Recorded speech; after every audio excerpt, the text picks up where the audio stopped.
Hello दोस्तों, नमस्कार। मैं अवधेश कुमार वर्मा एक नए वीडियो के साथ आपकी सेवा में पुनः उपस्थित हूं। दोस्तों, आज हम लोग बात करेंगे कि दान क्या होता है और कौन कौन से लोग दान कर सकते हैं और दान कैसे किया जाता है। तो इसी के बारे में हम लोग बात करेंगे। तो दोस्तों, वीडियो स्टार्ट करने से पहले आप लोग से पुनः अनुरोध करते हैं कि चैनल को सब्सक्राइब, वीडियो को लाइक, कमेंट और शेयर जरूर करते रहें ताकि आने वाले वीडियो का नोटिफिकेशन आपको सबसे पहले मिल सके। तो चलिए दोस्तों, अब हम देखते हैं दान क्या है। तो दोस्तों, दान को कहां से लिया गया है इसको जान लेते हैं। तो दान को संपत्ति हस्तांतरण अधिनियम के अध्याय 7 व धारा 122 से में परिभाषित किया गया है। और दान कैसे किया जाएगा, कौन कौन कर सकता है, दान कैसे किया जाता है, इसको धारा 123 में बताया गया है। तो चलिए दोस्तों, अब हम पहले देख लेते हैं कि दान कैसे किया जाता है और दान कौन कर सकता है। तो दोस्तों, किसी भी दान जो है किसी भी संपत्ति का होगा। दान किसका होगा? संपत्ति का होगा। और उसके बाद जो है दान दो व्यक्तियों के बीच में होगा। किसके बीच में होगा? दो व्यक्तियों के बीच में होगा। जो व्यक्ति दान देता है उसको दाता बोला जाएगा, जो व्यक्ति दान को लेता है उसको अदाता बोला जाएगा। और दाता के द्वारा जब भी अदाता को दान दिया जाएगा तो उसमें किसी भी प्रकार का दबाव नहीं होगा। दाता जब भी दान को देगा, दाता जो है जब भी दान को अदाता को देगा तो दाता अपनी स्वेच्छा से देगा। दाता कैसे देगा? अपने स्वेच्छा से देगा। ये नहीं कि उसमें किसी भी प्रकार का दबाव हो। और स्वेच्छा से देगा वो तो है ही, साथ में बिना परफल के देगा। कैसे देगा? बिना परफल के, बिना किसी इच्छा के। ऐसा नहीं है कि वो दान दे रहा है, वो ऐसा हस्तांतरण कर रहा है किसी को, दाता अदाता को, कि मैं आज दे रहा हूं कल ले लूंगा, या ऐसा नहीं दे रहा है। ऐसा दान नहीं करेगा वो कि दे रहा है अपनी स्वेच्छा से इसलिए कि उसके बदले में उसको कुछ चाहिए। तो ऐसा जो दान होगा ना, तो दान नहीं होगा, वो शून्य हो जाएगा। अगर वो किसी के बदले में दे रहा है, किसी संपत्ति को प्राप्त करने के बदले में अपने संपत्ति को दे रहा है अपने स्वेच्छा से, तो संव्यवहार हो जाएगा, दान नहीं होगा। तो वही कह रहा है कि दान में पहली बात, दाता जब दान करेगा तो उसकी स्वेच्छा होनी चाहिए। दूसरी बात है, दान जब करेगा तो वो बिना फल के इच्छा के करेगा। उसको ऐसा नहीं कि मैं ये दे रहा हूं उसके बदले में मुझे कुछ और चाहिए, ऐसा कुछ नहीं। तो अब चलिए दोस्तों देखते हैं संपत्ति हस्तांतरण अधिनियम के अध्याय 7 व धारा 122 में दान को परिभाषित किया गया है। ये चीज बहुत ही ज्यादा जरूरी है, कभी भी पूछ सकता है कि किस अध्याय से लिया गया है। तो संपत्ति हस्तांतरण अधिनियम के अध्याय 7 से और धारा 122 से लिया गया है। उसके बाद मैंने लिया नहीं गया, उसमें परिभाषित किया गया है। उसके बाद दान जो है किसी जंगम संपत्ति, जंगम संपत्ति क्या होती है इसको हम देखते हैं। जंगम संपत्ति वो संपत्ति होती है जिसको हम चल संपत्ति के नाम से जानते हैं। किसके नाम से जानते हैं? चल संपत्ति के नाम से जानते हैं।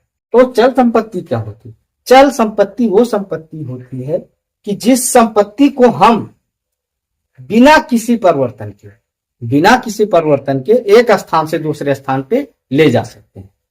जैसे कि जो चीजें भूबद्ध नहीं होती, वो चीजें क्या होती हैं? चल संपत्ति होती है। अब जैसे मान लीजिए, मैं कुछ उदाहरण के रूप में आपके सामने पेश करता हूं। जैसे मेरा बॉटल हो गया, ये भूबद्ध नहीं होती, इसको जहां रख दोगे वो रखा रहेगा, लेकिन ऐसा नहीं कि इसको ये जमीन में धंस जाएगा और इसकी जड़ें काटकर हमको निकालना पड़ेगा जमीन से। ये भूबद्ध होती नहीं, ये भूबद्ध नहीं होती। और ये जो होता है इसको हम बिना परिवर्तन के कहीं पे ले जा सकते हैं। नहीं कि इसको तोड़ना पड़ेगा, काटना पड़ेगा जमीन से, ऐसा कुछ नहीं है। या ये मेरा ट्राइपॉड हो गया, ये हाइलाइटर हो गया, ये मेरा माइक हो गया। ये जो है फोटो हो गया।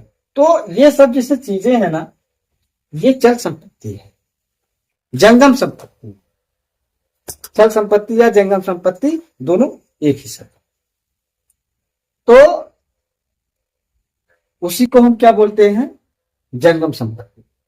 अब हम देखते हैं अस्थावर संपत्ति।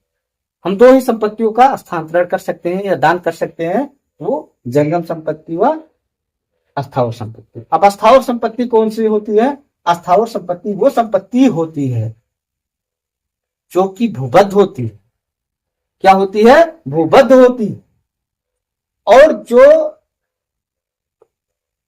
जिसको कि हम बिना परिवर्तन के एक स्थान से दूसरे स्थान पर नहीं ले जा सकते। अगर हमें किसी भी अचल संपत्ति को एक स्थान से दूसरे स्थान पे ले जाना, तो उस संपत्ति को परिवर्तन करना पड़ेगा। उस संपत्ति में हमें परिवर्तन करना पड़ेगा। एक स्थान से दूसरे स्थान पे ले जाने के लिए उस संपत्ति में हमको परिवर्तन करना पड़ेगा, तभी हम उस संपत्ति को एक स्थान से दूसरे स्थान पे ले जा सकते हैं या उसका अंतरण कर सकते हैं। तो वही बोल रहा है कि दान किसी जंगम संपत्ति व अस्थावर संपत्ति का वह अंतरण है जो एक व्यक्ति द्वारा, किसके? एक व्यक्ति के द्वारा, जो कि दाता कहलाता है। क्या कहलाता है? दाता कहलाता है। और दूसरे व्यक्ति को जो कि आदाता कहलाता है। दूसरे व्यक्ति को जो कि आदाता कहलाता है, स्वेच्छा से। कैसे करेगा? स्वेच्छा से और बिना प्रतिफल के। तो जब दाता स्वेच्छा से बिना प्रतिफल के इच्छा के आदाता को कोई भी चीज देता है, तो वो क्या कहलाता है? दान कहलाता है। अब मान लिया जाए कि कोई व्यक्ति अपना मकान किसी को दे रहा, तो क्या कहलाएगा? दाता कहलाएगा। लेकिन वो ऐसे दे रहा है, फ्री में, गिफ्ट मैं दे रहा हूं अपना मकान, आज के बाद ये तुम्हारा, इससे हमारा कोई लेना देना नहीं है, ले जाओ। ले क्या जाएगा? मकान कोई लेके थोड़ी जाता, रहो तुम, और इसके बदले में हमें कुछ भी नहीं चाहिए। तो क्या कहलाएगा? दान कहलाएगा। क्या कहलाएगा? दान कहलाएगा। तो वही बोल रहा हूं। या कोई किसी को, मान लीजिए ये पेन ही है जिसको हम जंगम संपत्ति मानेंगे, मकान था अस्थावर संपत्ति, ये है जंगम संपत्ति। इसको हमको किसी को देना है, फ्री में दे दो, ले जाएगा, वो लिखेगा, पढ़ेगा, क्या करेगा वो जाने, हमसे कोई मतलब नहीं है। इसको हमने फ्री में दे दिया, हमको इसके बदले में कोई लेना भी नहीं। वही बोल रहा है कि दान वही होता है जो दाता द्वारा अपने इच्छा से, स्वेच्छा से, बिना किसी प्रतिफल के दिया जाए, दान कहलाता है। अब दान के आवश्यक तत्व कौन कौन है, इसको समझ लेते। दान पे कौन कौन से आवश्यक तत्व होते हैं? पहला तो इसमें होना चाहिए संपत्ति होना चाहिए। किसी भी दान करने के लिए सबसे पहले किसी के पास संपत्ति होना चाहिए। क्या होना चाहिए? संपत्ति। जब तुम्हारे पास धन ही नहीं है तो तुम दान क्या करोगे? तो इसके लिए बोला गया है सबसे पहले दान करने के लिए संपत्ति होना चाहिए। कौन सी संपत्ति होना चाहिए? संपत्ति अस्थावर हो या जंगम हो। उसके बाद क्या होना चाहिए? स्वेच्छा होना चाहिए। क्या होना चाहिए? स्वेच्छा। बिना स्वेच्छा के क्या दान करोगे जब तुम्हारी इच्छा ही नहीं है। उसके बाद बिना प्रतिफल के, किसी भी प्रकार की इच्छा नहीं होना चाहिए कि हम इसको देंगे तो उसके बदले में कुछ लेंगे। बिना इच्छा के, बिना प्रतिफल के, मतलब हम जब स्वेच्छा से दान करेंगे और उसके बदले में कुछ नहीं लेंगे। ये जो होता है दान के आवश्यक तत्व होते हैं। उसके बाद दान करने के लिए क्या होना चाहिए? पक्षकार होने चाहिए। कौन होने चाहिए? पक्षकार होना चाहिए। भाई दान किसको करोगे? कोई होना चाहिए ना दान एक्सेप्ट करने के लिए। तो दान एक्सेप्ट करने के लिए कोई ना कोई होना चाहिए। उसके बाद क्या होता है? स्वीकृति। दान देने वाले की भी स्वीकृति होनी चाहिए, दान लेने वाले की भी स्वीकृति होनी चाहिए। उसके बाद क्या होना चाहिए? पंजीकरण। जब सब हो जाएगा तो क्या होना चाहिए?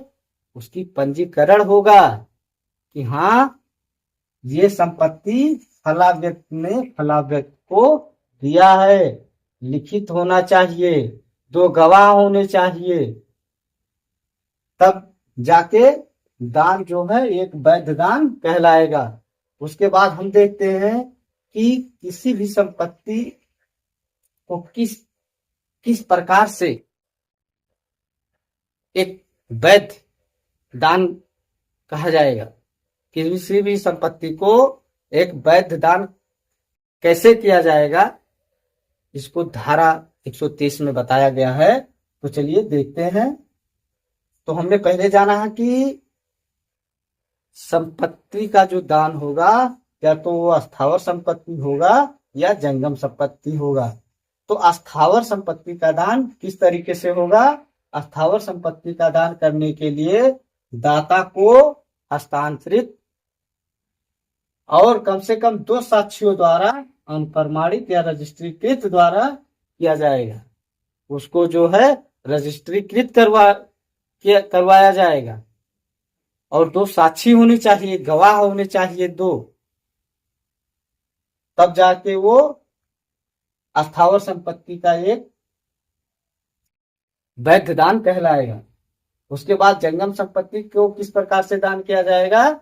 ऐसी संपत्ति का दान करने के लिए आपको एक दान पत्र बनवाना होगा और पंजीकरण करवाना होगा, पंजीकृत करवाना होगा और दान पत्र में दान की जाने वाली संपत्ति का पूरा विवरण होगा कि हाँ फला व्यक्ति ने फला फला चीज का दान किया है और दानकर्ता और दान ग्राह्यता का पता और दोनों पक्ष की सहमति का उल्लेख होना चाहिए।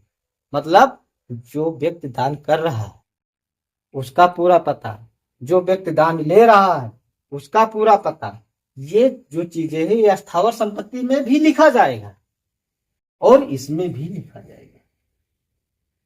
दोनों में ये चीजें लिखा जाएगा कि हाँ कौन दान कर रहा है, क्या क्या दान कर रहा है और दोनों में 2 गवाह और पंजीकृत होगा। तो दोस्तों हमें आशा है कि यह वीडियो आपको पसंद आया होगा। अगर वीडियो आपको पसंद आया हो तो चैनल को सब्सक्राइब, वीडियो को लाइक, कमेंट और शेयर जरूर करते रहें ताकि आने वाली वीडियो का नोटिफिकेशन आपको सबसे पहले मिल सके। वंदे मातरम, जय हिंद। फिर मिलेंगे किसी नए वीडियो में, तब तक अपना ख्याल रखिएगा।